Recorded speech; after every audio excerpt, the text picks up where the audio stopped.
In the dazzling heart of ancient Rome, where marble palaces echoed with whispers of power and sin, there ruled a woman whose name became synonymous with scandal, Valeria Messalina, the Empress of Rome. Wife to Emperor Claudius, yet mistress to countless men, she wielded beauty like a sword and desire like a weapon. But behind her seductive smile lay a mind of unmatched cunning, a woman who would stop at nothing to control the empire from behind the throne. Historians described her as Rome's most perverted empress. But was she truly evil, or a victim of a world that feared a powerful woman? Her nights were filled with forbidden pleasures, her days with plots and betrayals. Her story ends in blood, a tragic downfall written in passion, deceit, and vengeance. Tonight, we reopen the scrolls of history and uncover the darkest secrets of Messalina, the empress who dared to defy an empire. The Roman sun glimmered on white marble, casting golden light upon the imperial palaces of the Palatine Hill. The air was thick with the scent of wine, roses, and ambition. In the heart of this empire, where gods were worshipped and mortals fought for immortality, a young woman rose who would one day be whispered about for centuries, Valeria Messalina, the girl who would become the most infamous empress of Rome. Born into nobility, Messalina was not destined for obscurity. Her lineage connected her to emperors, senators, and powerful families. Her blood carried the arrogance of conquest and the charm of Roman refinement. From a young age, her beauty was undeniable. Her golden hair and piercing eyes seemed to command attention even before she spoke. Yet behind her graceful demeanor lived a calculating mind, observant and hungry for power in a world where women were meant only to serve it. When she was barely 15, she caught the attention of a man far older and far more powerful, Tiberius Claudius Drusus, the future emperor of Rome. Claudius was not like other Roman rulers. He was awkward, scholarly, and often mocked by his peers. His limp and stutter made him seem weak to the Senate. But to Messalina, he was an opportunity, a doorway to unimaginable influence. Their marriage, arranged and political, was sealed in gold and secrecy. Many thought Claudius was lucky to have such a young, radiant wife. But those who saw her eyes during the ceremony noticed something unsettling, ambition flickering behind innocence. When Claudius unexpectedly became emperor after the assassination of Caligula in 41 AD, Messalina became Empress of Rome, the youngest to ever hold such a position. Overnight, the teenage bride transformed into the most powerful woman in the empire. The imperial palace, once a symbol of discipline, now pulsed with new energy, whispers, laughter, and the intoxicating scent of perfume. Messalina's influence began subtly. She learned the politics of the court not from speeches or scrolls, but from smiles and secrets. She discovered that in Rome, information was worth more than gold, and seduction could topple armies. Senators who once ignored her now knelt before her charm. Generals sought her favor before daring to speak to the emperor. Even Claudius, ever devoted, was blind to her growing network of spies and lovers that spread throughout the empire like a web. To the public, Messalina was the symbol of divine beauty. Statues were carved in her image. Poets sang her praises and festivals bore her name. But within the palace walls, she was already becoming something else. A woman who understood that in Rome, power was not given. It was taken, piece by piece, through whispers in the dark. Those closest to her soon realized that beneath her elegance lay danger. Servants feared her wrath. Noblewomen envied and despised her. Rumors began to drift through the city like the smoke of burning incense. Tales of her flirtations, her secret meetings, her insatiable appetite for pleasure and control. But these were only the beginnings of a legend that would one day shake Rome to its foundations. Messalina's brilliance was not in her beauty alone, but in how she used it. She could flatter a senator into betraying his ally or feign tears to soften Claudius's heart after a political misstep. She mastered the art of emotional warfare, manipulating love and fear with equal precision. Claudius, ever trusting, believed her loyalty to be eternal. He saw in her a devoted wife and mother. She gave him a son, Britannicus, further securing her hold on the imperial line. But even as she smiled at her husband, her ambitions reached beyond him. She wanted not just influence, she wanted Rome itself to bend to her will. And in the decadent nights of the palace, as music played and courtiers drank deep from silver goblets, Messalina's eyes searched the faces around her, measuring every man's weakness, every woman's envy. For the first time in Roman history, a woman was quietly rewriting the rules of power. Yet she did not know that the same hunger driving her ascent would one day lead to her ruin. The Empress had risen, radiant, seductive, unstoppable. But the higher she climbed, the darker her shadow grew. And soon all of Rome would learn the cost of crossing Messalina, the woman who turned empire into desire. Night fell over Rome like a velvet curtain, and behind the torchlit marble columns of the imperial palace, the world of Messalina truly came alive. To the public, she was still the devoted wife of Emperor Claudius, graceful, pious, the image of Roman virtue. But when darkness cloaked the city, the Empress removed her mask. The marble palace, built for governance, became her playground of desire, politics, and manipulation. The Roman Empire was built on decadence. But even by those standards, Messalina's appetite for pleasure became legendary. Historians like Tacitus and Suetonius would later describe her as a woman possessed by lust and power, hosting secret gatherings where senators, poets, and soldiers all vied for her attention. In the glow of candlelight, where music drowned out conscience, the Empress blurred the line between love and domination. It began with whispers, fleeting rumors that the Empress had taken a lover from the Praetorian Guard. Then came another, a handsome actor, then a nobleman's son. The palace guards knew to look away when certain doors were closed. Every liaison had a purpose. Every passion was a weapon. She used her lovers not merely for pleasure, but for power, turning each into a pawn in her growing political web. Messalina's most scandalous moment came in the form of a story that Roman gossip would never forget. It was said she once challenged one of Rome's most famous courtesans, Sylla, to a contest, to see who could seduce the most men in a single night. The tale, whether exaggerated or true, became part of her dark legend, the Empress of Rome competing in acts of lust to prove her supremacy not only as ruler, but as woman. According to the tale, Messalina won, and even by dawn was said to be unsatisfied. But to think of Messalina as merely depraved is to miss her true genius. Behind every scandal was a deeper motive. Through her lovers, she gained access to secret information, military plans, Senate votes, personal rivalries. She learned which senator plotted against Claudius, which general doubted his strength. She gathered intelligence as carefully as a general commands an army. Rome's political elite found themselves bound by their own desires, too compromised to oppose her. Still, danger brewed in the silence of those who despised her. Among them were noblewomen who saw their husbands bewitched, and senators who feared her influence over the emperor. The palace, once a symbol of Roman strength, now echoed with laughter, jealousy, and deceit. Even the servants whispered that the empress's quarters glowed until sunrise, filled with the music of feasts forbidden by Roman law. Claudius, ever distracted by the burdens of governance and his love for scholarly pursuits, remained blind. He adored Messalina, trusted her judgment, and believed the rumors to be jealous lies. She knew this weakness and exploited it perfectly. When someone dared to speak against her, she would cry before the emperor, her tears sincere enough to melt his resolve. "They envy me, my love," she would whisper, her voice trembling. "They wish to destroy your family." Claudius would embrace her, and another enemy would quietly vanish from the Senate the next day. Meanwhile, Messalina's influence grew beyond the palace walls. Her name alone could make or destroy fortunes. Merchants sought her favor. Artists painted her image. Poets dedicated verses to her beauty, though some dared to lace their words with subtle warnings. Yet in all her triumphs, the Empress remained restless. Her thirst for excitement was unending, her desire to dominate insatiable. Every conquest, every scandal, every secret meeting only pushed her closer to the edge. In time, her most dangerous relationship would begin, not with a soldier or performer, but with a man of ambition equal to her own, Gaius Silius, the most handsome noble in Rome.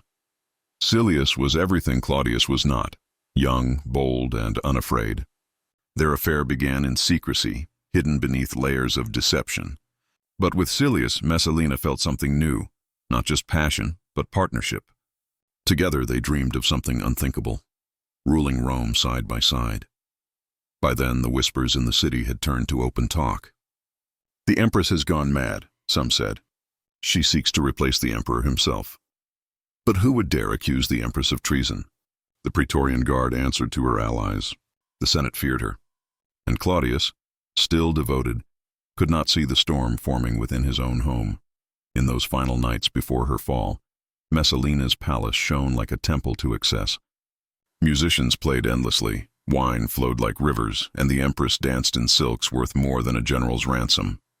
Yet even as she laughed, shadows gathered. Her enemies were watching, waiting for the moment her desires would finally consume her. She had turned Rome into a theater of passion and deceit, but the next act, unknown to her, would bring tragedy. For when lust and ambition become one, even an empress cannot escape the blade of destiny. By the time Messalina's name became the whispered curse of every noble household in Rome, she had already woven a web so intricate that even the emperor himself was caught within it. The palace was no longer a place of politics.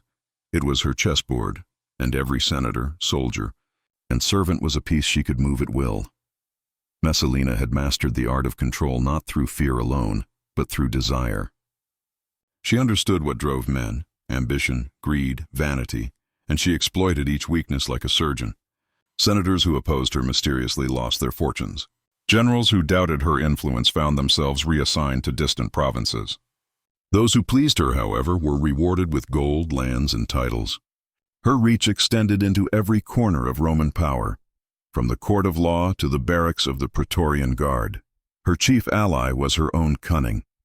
She had no army, no legion of loyal soldiers, only her wit and her beauty. But in Rome, that was enough. She would invite senators to private feasts, where music softened their pride and wine dulled their reason.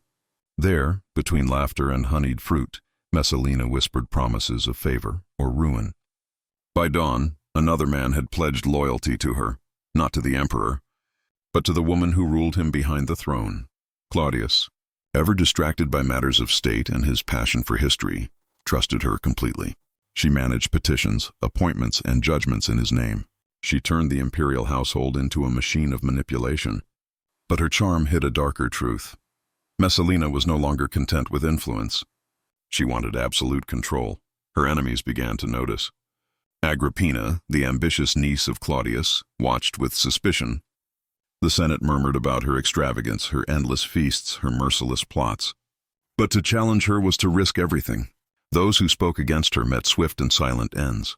One by one, rivals vanished, accused of treason, adultery, or sacrilege. Their estates were seized, their names erased. Messalina's spies reported every whisper of dissent. In the flicker of torchlight, the Empress's agents delivered death sentences disguised as imperial orders. Rome was learning that the most dangerous weapon in the empire was not the sword, but the smile of Messalina. She had become untouchable, or so she believed. Even her lovers were disposable once their usefulness faded. She used affection as a tool, a way to open doors, extract secrets, and bend men to her will. Some fell in love, others fell to ruin, and yet none truly knew her. Beneath the layers of pleasure and deceit lay a woman driven by something deeper than lust, the hunger to matter, to exist as more than just a wife or mother in a world ruled by men. Her relationship with Gaius Silius, however, was different. Silius was not merely another pawn. He was her equal in ambition. Handsome, intelligent, and adored by the people, he represented everything Claudius was not. Together they began to dream dangerously, to imagine a Rome where Claudius no longer reigned, and the throne was theirs to share. Silius became her confidant, her conspirator, her mirror. In secret meetings held under the guise of religious ceremonies, they discussed politics, alliances, and even the removal of Claudius himself. Silius warned her that their love was perilous, that spies lurked everywhere. But Messalina, blinded by her own power, laughed at the danger. "Rome is mine," she told him one night, her voice dripping with certainty. "No man can take what I already possess." Yet cracks began to appear in her empire of deceit. Those closest to Claudius, his freedmen, Narcissus and Pallas, grew suspicious. They saw the emperor's wife granting favors, issuing commands, and hosting gatherings he knew nothing about. Her arrogance was becoming impossible to hide. Still, Messalina pressed forward, drunk on her own invincibility. She had faced no consequences, no resistance. The Senate cowered, Claudius adored her, and the city itself bowed beneath her beauty. But every web, no matter how perfectly spun, begins to tremble when the first fly struggles to break free. That moment came when her ambitions reached their final, fatal height, a reckless decision that would turn scandal into treason. For Messalina was no longer satisfied to rule from the shadows. With Silius by her side, she began plotting something unthinkable. A new marriage, not of love, but of power.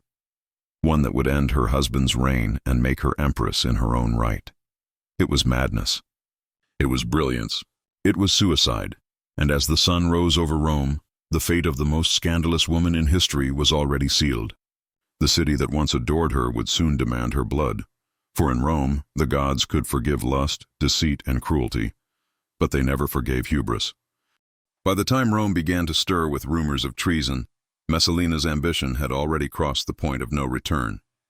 The empress who once ruled, through whispers and temptation, now sought to crown her own destiny in full daylight. A fatal act that would unravel everything she had built. Her secret affair with Gaius Silius had grown from lust into obsession. Silius, daring and proud, was no longer content to hide in the shadows. He wanted legitimacy, a title, a throne, a destiny beside the woman who had bewitched him. And Messalina, drunk on her own power, promised it to him. Together they began to weave a plan so bold it defied reason itself. At the time, Emperor Claudius had left Rome for a short journey to Ostia, trusting his beloved wife to oversee imperial affairs in his absence. It was the perfect opportunity. Messalina and Silius decided to take a step that would shock the gods themselves. They would marry, even though the empress was still legally and publicly wed to the emperor of Rome. It was an act of open rebellion. Yet Messalina believed her beauty and influence would protect her. The ceremony took place in daylight, before witnesses, senators, nobles, and even priests. Rome's elite attended, uncertain whether to fear or admire her audacity. The bride, dressed in shimmering silk, glowed with the arrogance of triumph. The groom, wearing a laurel crown, looked upon her as though he had conquered the world. The witnesses stood frozen, their loyalty torn between self-preservation and shock. They knew what this meant. Adultery was one thing, treason another. To marry another man while the emperor still lived was not merely scandal. It was an attempt to replace the ruler of Rome. And yet none dared to stop it. As the marriage feast began, Messalina laughed, dancing amid golden cups and petals, declaring that love was stronger than law. The palace echoed with her laughter, her arrogance, her certainty that she could not be touched. But outside those walls, her enemies were already moving. The freedman Narcissus, loyal to Claudius and deeply suspicious of the empress, received word of the ceremony. He could not believe what he heard, that the wife of the emperor had married another man in broad daylight. Yet when more reports arrived, each confirming the madness, Narcissus acted swiftly. He rode to Ostia with a small group of messengers to confront Claudius himself. The emperor, upon hearing the news, was struck silent. "My wife, married?" he repeated, disbelief clouding his eyes. Claudius, who had always adored Messalina, could not imagine such betrayal.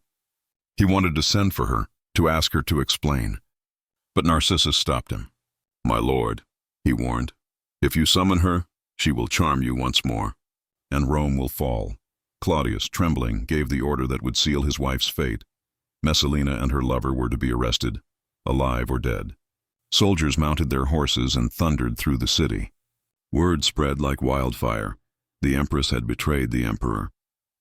Back in Rome, as the feasting continued, laughter turned to panic when the sound of approaching hooves shattered the night. Messalina's allies scattered. Silius tried to rally his men, but it was too late. The Praetorian guards stormed the villa, seizing Silius and his companions. He did not resist. Calmly he declared that he was ready to die. And within hours, he was executed. The man who dared to marry an emperor's wife perished before dawn. Messalina, meanwhile, fled into the gardens of the palace, the very gardens where she had once ruled with seduction and grace. Stripped of her jewels and allies, she was no longer the Empress of Rome, but a frightened woman hunted by her own empire. She sent messengers to Claudius, begging for forgiveness, insisting she had been misled. But Narcissus made sure those messages never reached the emperor's ears. In the Senate, chaos reigned. Her name, once spoken with awe, was now whispered with disgust. Statues of her likeness were torn down. Her friends disowned her. Rome had turned against its fallen queen. As the morning light rose over the eternal city, Messalina's empire of deceit lay in ruins.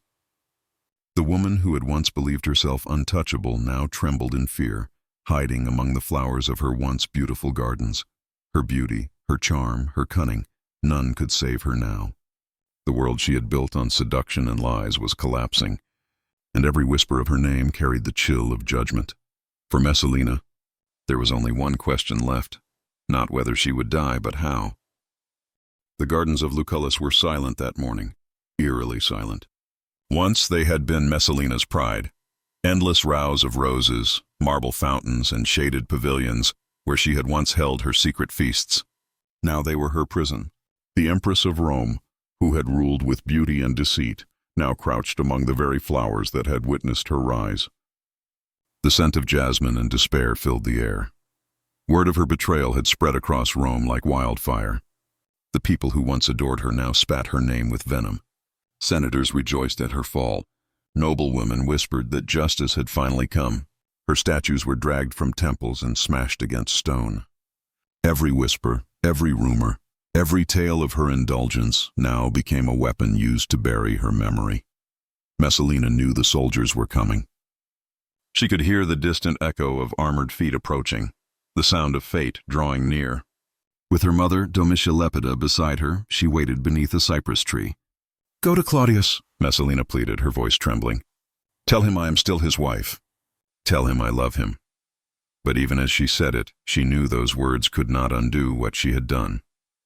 Claudius, far away in his palace, sat in silence. His heart warred between love and humiliation. For all her sins, Messalina was the mother of his son, Britannicus. Some accounts say he even wavered, that he considered forgiving her. But Narcissus, cold and loyal, knew hesitation could destroy Rome. "If she lives," he told the emperor, "she will rise again. She will not stop until she destroys you." Claudius, weary and broken, gave a final nod. The order was sealed. In the gardens, the Praetorian Guard arrived. Messalina looked up as the soldiers approached, their armor glinting beneath the sun. The commander stepped forward, holding the emperor's decree, her death warrant. There were no formalities, no trial, no last words from Claudius. The empire she once ruled now wanted her erased. She fell to her knees, begging for mercy. "Please," she whispered, "let me speak to my husband." "Just once." The commander said nothing. He had his orders. Behind him stood the freedman Evidus, sent by Narcissus to ensure the sentence was carried out. He mocked her as she wept, telling her to take her own life, that it would be less shameful than execution. Messalina reached for the dagger they offered her.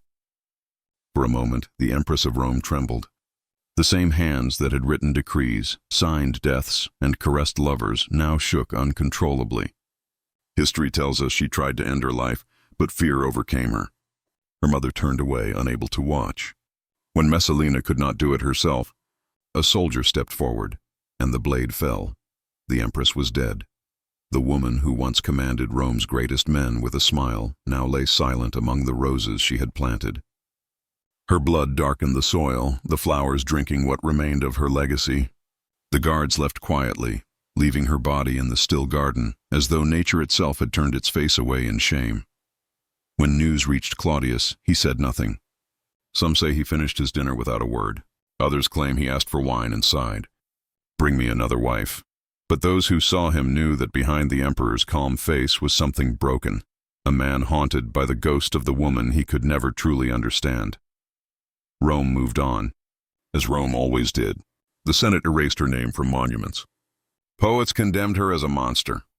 Her son, Britannicus, would one day meet his own tragic end at the hands of Nero. And Messalina, the Empress of Scandal, the woman of unending desire, became a warning in every history book, a tale of how power, when driven by passion, devours itself. Yet centuries later, her story refuses to die. Historians debate whether she was truly evil or merely a victim of the men who wrote her history. Was she a seductress, or was she a woman who dared to seize the power denied to her gender? The truth, like her beauty, is buried somewhere between myth and memory. As the centuries passed, her name became legend, whispered by scholars, painted by artists, immortalized in marble and scandal. And perhaps that, in the end, was her final victory. For while emperors and generals faded into dust, Messalina remained unforgettable. Her reign was brief, her sins immortal. Her story, a reminder that behind every throne there may lie a heart far more dangerous than the crown itself.